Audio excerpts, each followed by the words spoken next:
పెద్దపల్లి జిల్లా రామగుండం నియోజకవర్గం పాలకుర్తి మండలం గూడూరు జయారం గ్రామంలోని మహిళలతో రామగుండం ఎమ్మెల్యే మకాన్ సింగ్ రాజ్ ఠాకూర్ సతీమణి మనాలి ఠాకూర్ మాట్లాడుతూ వారి బాగోగులు తెలుసుకుంటూ వారికి ప్రభుత్వం ప్రవేశపెట్టిన పథకాల గురించి వివరించడం జరిగింది. రైతు రుణమాఫీ గురించి అడిగి తెలుసుకున్నారు. ఎవరికైనా మాఫీ కానట్లయితే మకాన్ సింగ్ దృష్టికి తీసుకురావాలని చెప్పడం జరిగిందని, అలాగే గ్రామంలోని ఏ సమస్యలున్నా ఎమ్మెల్యే దృష్టికి తీసుకురావాలని చెప్పడం జరిగింది. అలాగే రామగుండం శాసనసభ్యులు మకాన్ సింగ్ రాజ్ ఠాకూర్ గారు ప్రతినిత్యం ఈ ప్రాంత అభివృద్ధి కోసమే కష్టపడుతున్నారని, అందులో భాగంగా 1/800 పవర్ ప్లాంట్ తీసుకురావడం జరిగిందని చెప్పారు. ఈ సందర్భంగా మనాలి ఠాకూర్ మాట్లాడుతూ ఫ్యాక్టరీలు ఓపెన్ చేసిండు. మన ఊరు నుంచి 50-80 మందికి మన బిడ్డలకి ఉద్యోగాలు ఇచ్చే ఏర్పాటు ఆయన చేయబోతున్నాడు. ప్రతి నిత్యం మీ గురించే చింత ఆయనకి. మీరందరూ కూడా ఇంత భారీ మెజారిటీతోని ఆయనను గెలిపించి మీ అన్నని మీరు ఎత్తుకున్నప్పుడు మీరందరూ కూడా ఆయన బాధ్యత అనుకొని చాలా ముందు ఫాస్ట్గా స్పీడ్గా ఆయన ముందుకెళ్తా ఉన్నాడు. దానికి తోడు మన రేవంత్ అన్న గారు, మన బట్టి అన్న గారు, మన శ్రీధర్ అన్న గారు మనకి ప్రతి నిమిషం మనతోని మనకి హెల్ప్గా ఉండి ప్రతి నిత్యం మకాన్ సింగ్కి ఒక తమ్ముళ్ళలాగా హెల్ప్ చేసుకుంటా ముందుకు వస్తూ ఉన్నారు. కాబట్టే మీ అందరికి ఇంత వేగంగా వాళ్ళు మకాన్ సింగ్ పనిచేయగలుగుతున్నారు.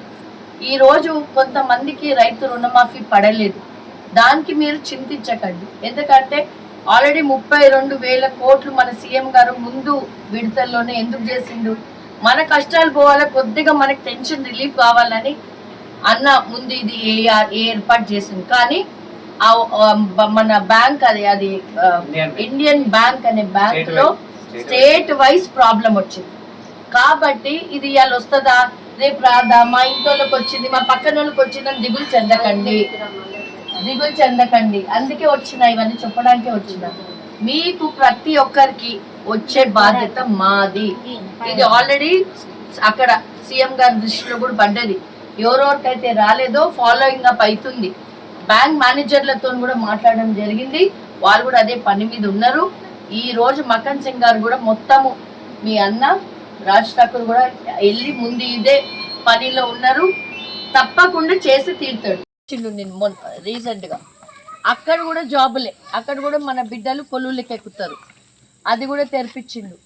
అమ్మ ఒక్కటే మీరు గుర్తుపెట్టాలి, మీ అందరు మాకు దయగలిగి మమ్మల్ని గెలిపించిండ్రు. మీ అందరికీ కూడా మేము రుణం తీర్చుకోవాలని గట్టిగా పనిచేస్తున్నాం.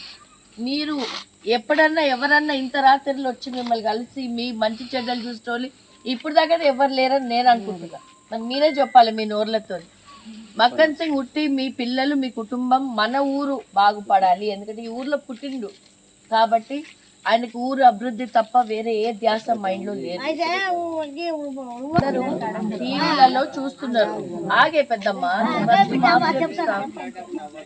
మీకు ప్రతి పూట ఒక్క నిమిషం అడగాల తప్పు. అమ్మ మీ అందరికి తెలుసు 33,000 కోట్ల నిధి మనకి రుణమాఫీ. ఇప్పుడు నువ్వు చెప్పినా కానీ ఫస్ట్ ఆ టాపిక్ మాట్లాడాక వేరే మాట్లాడు. ప్రతి ఒక్కరికి తప్ప ఒక 600 మందికి ఇక్కడ రాలేదు. అది ఎందుకు రాలేదని మొన్న కూడా మీరు బసంత్ నగర్లో మీ అన్న చెక్కులు ఇచ్చిండా? మన ఊర్లోకి వచ్చినాయా? కళ్యాణ లక్ష్మి అప్లై కాయితే ఇప్పుడు మకాన్ సింగ్ ఏం చేస్తున్నాడు, పిలిచి రాసుకొని మీరు ఎప్పుడైతే ఇస్తున్నారో అందరినీ పిలిచి చెక్కులు ఇస్తున్నాడు. ముందు మీరు వెనకబడవలసి వస్తుంది, ఇప్పుడు మేము వెనకబడుతున్నాం. అది మీరందరు గమనించాలి ఈ విషయాలు. జాబులు కూడా మీరు ఎంతో బాధలు పడుతున్నారు. పిల్లలు తాగుతున్నారు, రోడ్ల మీద పడుతున్నారు, యాక్సిడెంట్లు అవుతున్నాయి. నేను పోయినసారి మకాన్ సింగ్ వచ్చినప్పుడు మీరు చెప్పిండ్రు, నేను వచ్చినప్పుడు కూడా ఎన్నో పార్లు మీరు చెప్పడం జరిగింది. కాబట్టి ఆ దేవుడు మీ అందరి మాట మిమ్మల్ని కర్ణించి ఆ ఫ్యాక్టరీ మనకి ఓకే అయింది. ఈ ఫస్ట్ తర్వాత ఫ్యాక్టరీకి ఇనాగ్రేషన్ అవుతుంది. సీఎం గారే రావాలని మకాన్ సింగ్ గారు కోరుకుంటుంది. ఆయనే వచ్చి ఫ్యాక్టరీ అయిపోతే ఊరికి 50 మందికి ఉద్యోగాలు వస్తాయి. ఊరికి 50 మంది. ఒక విషయం, ఇప్పుడు ప్రతి ఒక్కరు అమ్మ మాకు రుణమాఫీ కాలే అన్న బాధ ప్రతి ఒక్కరికి అది సాధ్యం. ఎందుకంటే నా పక్కన సీనన్నకి అయింది, రమేష్ అన్నకి అయ్యి నాకు కాలేదంటే ఎవరికన్నా అయ్యో. ఈ కార్యక్రమంలో నాయకులు, మండల నాయకులు, కార్యకర్తలు, గ్రామస్తులు తదితరులు పాల్గొన్నారు.